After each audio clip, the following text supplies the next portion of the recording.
That's all we got. Well, how productive would you say the opening week was getting ready for this Kentucky game? I think it was very productive. Obviously, get some guys back healthy, get some guys some rest. That have been some high mileage guys. Getting them off their feet a little bit and giving them a little bit of reps, but also to make sure we're taking care of them. A guy like Mike Woods, I think he played 71 snaps receiver in the A&M game. That's a lot. And so being able to give him a little bit of a break and still get some other guys some work was good. Really took a step back and worked a lot of fundamentals, tried to get better at some technique stuff.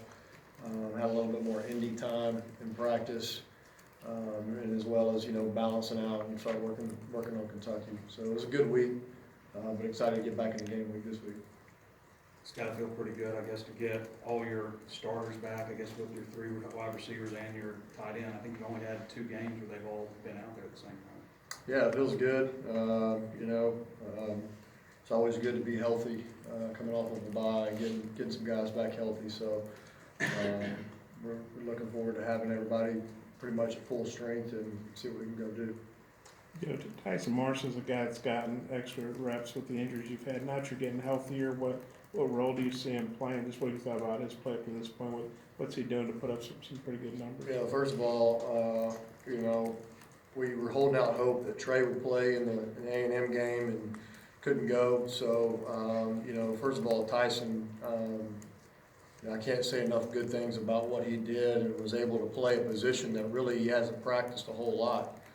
That just shows you that he is preparing himself, that he's working extremely hard at preparing mentally at every position. And I think that, when you're a guy like Tyson, a guy that's very versatile, can play multiple positions, you got to be able to know what you're doing to get in the game.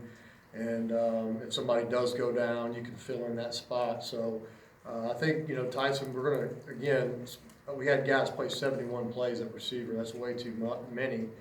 And so, I think more than anything, just getting guys a break and being able to use a guy like Tyson and other guys that we're trying to get back healthy, that'll help our guys be a little bit more fresh in the fourth quarter, so they're not playing the whole game out there. That's really tough to do. So I expect him to continue to get a lot of snaps and help us, and as much as he's been helping us. A lot of first couple weeks. It's even kind of a pleasant surprise considering it was a walk-on originally.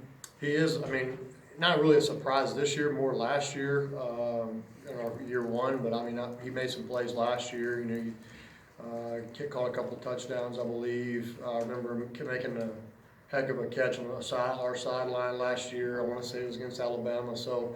I mean, he's shown to be a guy that we can count on in year one. I think more of a surprise last year than this year. How much can you count on Ty Clary and Colton Jackson this week, and also just what kind of progress did you feel the off week did as far as getting some depth in the offensive line? Yeah, I mean, it was huge, just like it was at all positions to get guys reps that hasn't got a whole lot of reps. But I fully expect Ty and Colton to be back and be ready to go. I would be shocked if they didn't play. So excited to get those guys back out. We'll know more later in the week and tomorrow, especially when we're practicing. But I think those guys will be fine this week. Hey, Joe, what's your take on what Kentucky's doing on defense and the opportunity with a week off to, put some new looks out there? What do you expect from those guys? Yeah, I mean, they're obviously, Coach Stoops has been there a while and really implemented his scheme, and you can tell. I mean, they fly to the ball, they run around, they're huge up front. Both nose tackles are 360 plus, 361, 371 is what they're listed at, I believe, and so they're thick inside. Hard to move. They do a really good job of bull rush. They do a really good job of pushing the line back in the run game. So I'm sure they'll have a couple of different things that they've worked on in the bye week, and again, we'll have to make those adjustments in the game. What will it be like having Jordan Jones back this week, and what can he give you? Yeah, I'm hoping to have Jordan. I know the other day coming out of practice, he was a little sore. But anytime you can get a wide out back again, you take reps off other guys and keep them fresh in the fourth quarter, like I was saying. But You know, Jordan obviously on film, from last year especially, on film, he's shown to really, you know, be able to stretch the field vertically and run by people, so, hopefully he's healthy and hopefully we'll be able to use him down the field some. Joe, how do you feel like Nick's doing coming off, you know, the injury he had against A&M? And, you know, he's got 7 picks. What do you have to do to cut down on the interceptions? Because he seems like he makes some real good plays, but obviously the turnovers, you know, are an issue. Yeah, I guess I gotta coach better, you know, make sure he doesn't throw those interceptions and, do a little bit better job there of keep teaching him what we want on certain plays and taking that off of him. You know, and eliminating those turnovers, maybe through play calls or whatnot, but, I think he's feeling a lot better.